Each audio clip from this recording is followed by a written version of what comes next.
Hello everyone, this is Hanahaki here, and today I have yet another Gravity Falls X-rated story.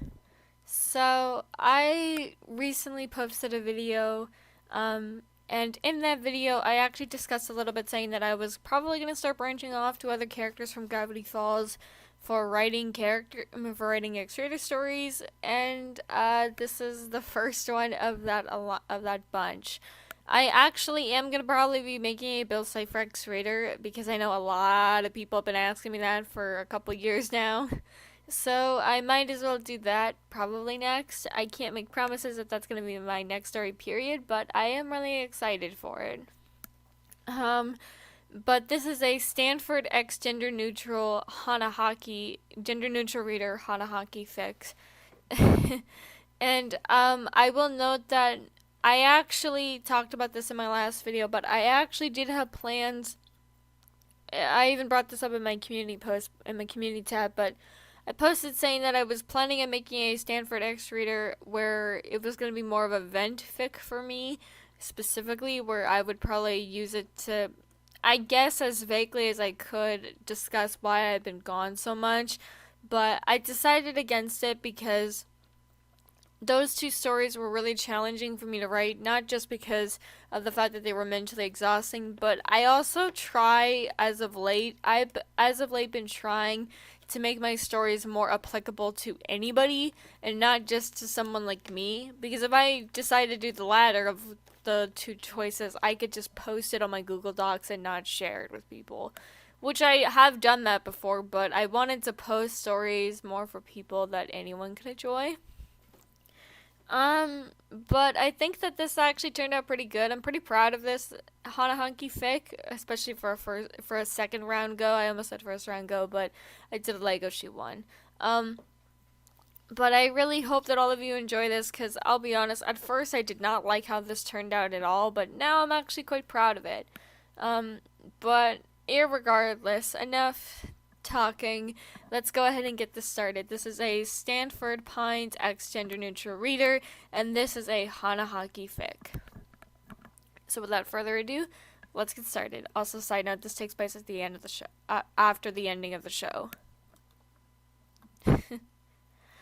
Your Name had been feeling really sick lately, which worried Ford a lot. He was quick to notice that the other day they came stumbling into the kitchen with a pale face and tired eyes. "Are you okay, Your Name?" he asked. Your Name snapped out of their sleepy trance and gave him a smile that screamed fake from across town. "Yeah, I'm alright." They didn't leave any room for questions as they grabbed their favorite drink from the fridge and rushed back up to their room. Ford had at first given them space. He didn't want to assume the worst just yet. Meanwhile, Your Name had already figured out what was wrong. They just refused to accept it. It started a few days before when Your Name overheard Stanley and Stanford talking about them. "I don't see why you don't ask him out, Poindexter." Ford nearly choked at that. "Why would I do that, Stan?" he asked once he was composed. Come on, don't act like you don't see how they. Come on, don't act like you haven't seen how they look at you. They clearly like you," Stan argued. Your Name felt their cheeks flush at the fact that they were so obvious with their feelings. "You both seem like you'd make a good couple," Stan said, making Your Name's heart skip a beat. They hoped and prayed that Ford would agree. "Stanley, you're being ludicrous. It won't happen," Ford said, shutting down the conversation from there while also crushing the hope Your Name had for the possibility that Ford felt the same way for them. Not long after they overheard that conversation, Your Name started feeling a tightness in their chest. Every time that they thought of Ford, their chest would literally ache, and they felt the taste of copper in the back of their mouth. Eventually, there came a cough. It started small, but there soon came but there soon came coughing fits that brought pain.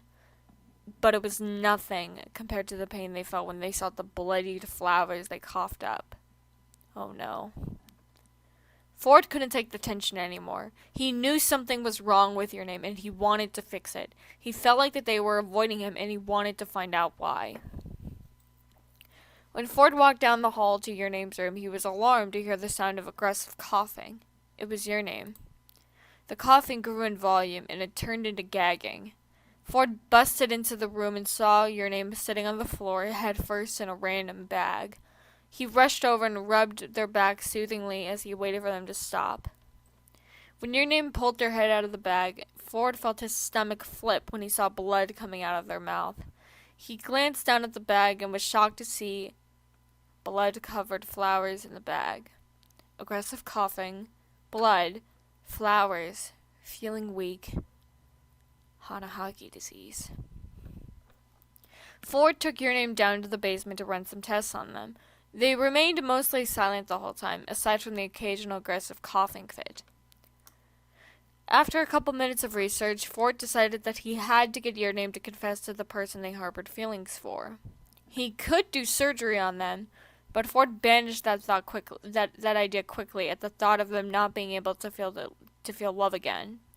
One could call him selfish if they truly wanted to, but Ford couldn't bring himself to take the light of pure joy in their eyes away. Your Name sat on the little swirling chair in Ford's workspace while he worked to find out what to do with their condition. Your Name was afraid of the idea of confessing to him, but the only other options were surgery or death. Your Name couldn't really decide which would be worse. Not being able to feel love might as well be a death sentence, but confessing to Ford and not being loved back will surely kill them. Not just physically, but emotionally. Ford eventually sighed in defeat and walked over to Your Name. Your Name, I think the best course of action would be for you to confess to your crush. You can tell me who it is and I can bring them to you. That's not a good idea, Ford. Why not? Because I know they won't feel the same way. What makes you think that? Your Name sighed, running a hand down their face in tired frustration. He said it won't happen, me and him being together. Ford grabbed Your Name's face with his 6-fingered hand. His face was grave and stern. Dear, whoever said something like that does not know how lucky they are to have your attention. You are a wonderful being. If whoever you harbor feelings for is too blind to see that, they don't deserve your love.